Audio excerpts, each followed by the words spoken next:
আসসালামু আলাইকুম। আপনারা সবাই কেমন আছেন? আশা করি ভালো আছেন। আমরাও ভালো আছি আলহামদুলিল্লাহ। তো আজকে নতুন আরেকটি ভিডিও নিয়ে হাজির হলাম।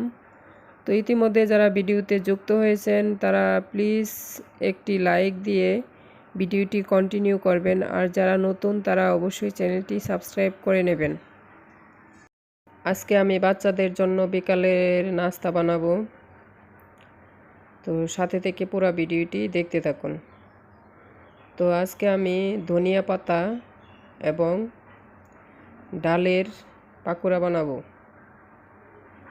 তো এখানে আমি ডাল বেটে নিয়েছি, আর ওই ধনিয়া পাতাগুলো আস্তই থাকবে। তো আর এখানে আমি ধনিয়া পাতার পাকোড়ার জন্য ব্যাটার তৈরি করে নিয়েছি। তো প্রথমে আমি ডালের পাকোড়াটা বানাবো, এই জন্য পরিমাণ মতো তেল দিয়েছি। তেল গরম হয়ে গেছে, তো এখন এক এক করে আমি সবগুলো দিয়ে দিচ্ছি। তো ডালের পাকোড়ার ভিতরে আমি দিয়ে দিয়েছি মরিচের গুঁড়া, সামান্য পরিমাণ হলুদের গুঁড়া, তারপর ধনিয়ার গুঁড়া, স্বাদ মতো লবণ।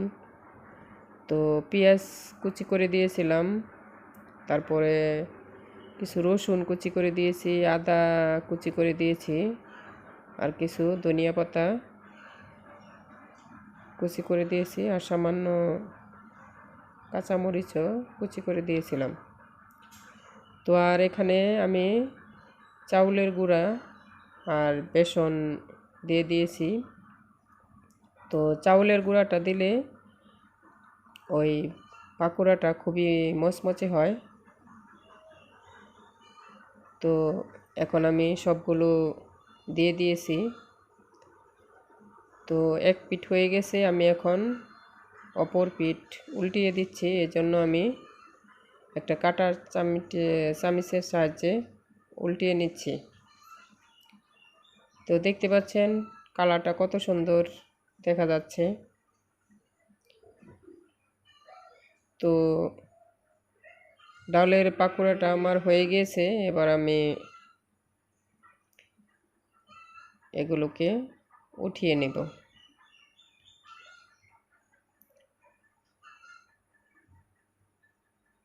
তো দেখতে পাচ্ছেন আমার সবগুলো এখন উল্টে নেওয়া হয়ে গেছে। তো এবার আমি এগুলোকে উঠিয়ে নিচ্ছি।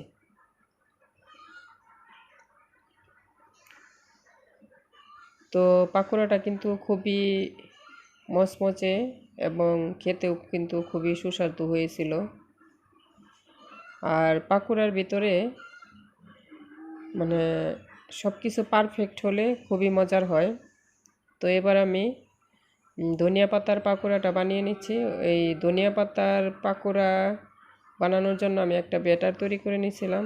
সেখানে আমি দিয়ে দিয়েছি চাউলের গুঁড়ি, বেসন, আর দিয়ে দিয়েছি সামান্য আদা রসুন পেস্ট, আর স্বাদ মতো লবণ, হলুদের গুঁড়া, মরিচের গুঁড়া, ধনিয়ার গুঁড়া, মানে সবই পরিমাণ মতো দিয়ে দিয়েছি। তো দেখতে পাচ্ছেন এক পিঠ হয়ে গেছে, এখন আমি অপর পিঠ উল্টিয়ে দিচ্ছি। তো ধনিয়া পাতার পাকোড়াটাও কিন্তু খেতে মজার হয়েছিল এবং খুবই মচমচে হয়েছিল। তো চাউলের গুঁড়ি দিয়ে মানে পাকোড়া কিংবা বড়া যেটাই বলেন, ভাজি করলে খুবই মচমচে হয়। তো এগুলো হয়ে গেছে, আমি এখন উঠিয়ে নিচ্ছি। দেখতেই পাচ্ছেন কত সুন্দর হয়েছে। তো ভিডিওটি কেমন লাগলো অবশ্যই কমেন্ট করে জানাবেন, আর ভিডিওটি ভালো লাগলে শেয়ার করে দেবেন। আর সবাইকে ধন্যবাদ। আজকের মতো বিদায় নিচ্ছি। আল্লাহ।